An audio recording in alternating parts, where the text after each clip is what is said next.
All right, so here again, it still wants us to solve this, right? Good old solve. So how do we solve this, right? Well, we're going to solve this by grouping. Okay, we're going to solve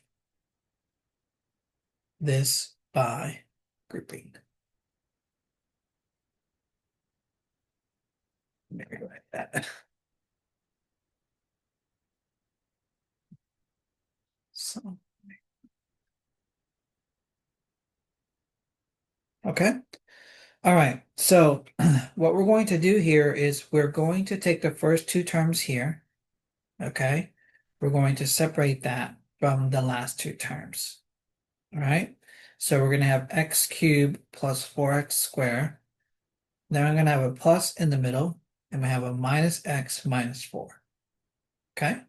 So there.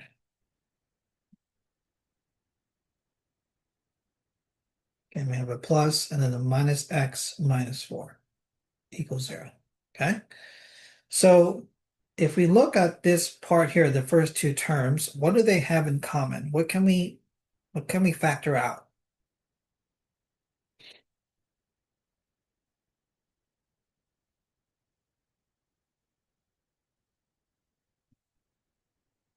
Perfect. Okay. An x squared, right? They both have an x squared. So we want to factor out the highest power. So, so in this case, we can take out an x squared.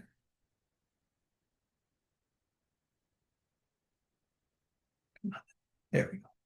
All right, so then that leaves us with x plus 4. All right. Now, how about this one? We want to match this with this. Okay. So what can we pull out from the minus x minus 4? A negative 1. Perfect. Okay. So if we take out a negative 1, then this becomes x, and then this one becomes a plus 4. You see that? Okay. And that's our goal. We want to match these here. Okay. All right. So that means now that is a common factor between these two terms. Right? So that means I can take out an x plus 4, and then I'm going to be left with what? The x squared, and then the minus 1. Okay? So that's what's going to be left over, and that's going to equal 0. All right? All right, and then now we're going to set them both equal to 0. So we're going to have x plus 4 equals 0, x squared minus 1 equals 0. So we're going to subtract 4 on both sides. So we get x equals negative 4. And then we're going to add 1 to both sides. And then take the square root. So that gives us x is equal to plus or minus 1. Okay? Now let's double check. So again, our original problem started with the what? A power of 3. Okay? We have x to the third power. That means we should have 3 possible solutions. They can be a combination of real and complex. Okay? So we have how many here? We got 1 here, negative 4, and then we have 2 here, plus or minus 1. So that's a total of 3 solutions, or 3 possible solutions. Okay? So again, we need to always look at what's the leading term, what's the leading power. We should have those many solutions in the end. Okay, any questions on that one? All right, so why don't you guys try one? Okay. Let's say we have x cubed minus 3x squared minus x plus 3 equals 0. Again, this is solved by grouping.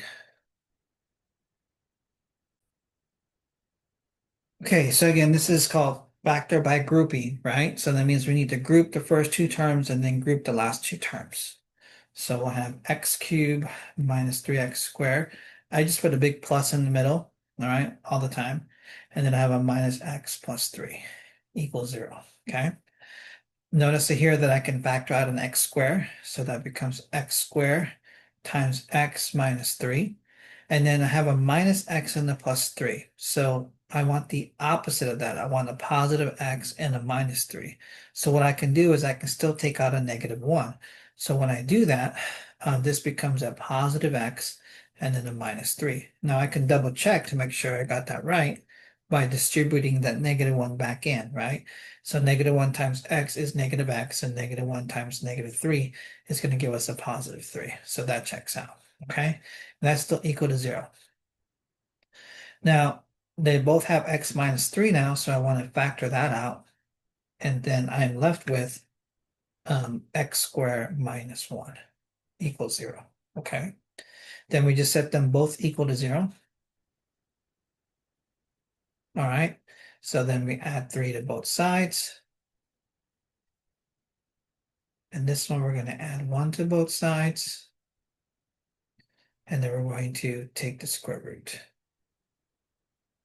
Okay. So we get plus and minus 1 and 3, which a lot of you guys got. All right. So very good.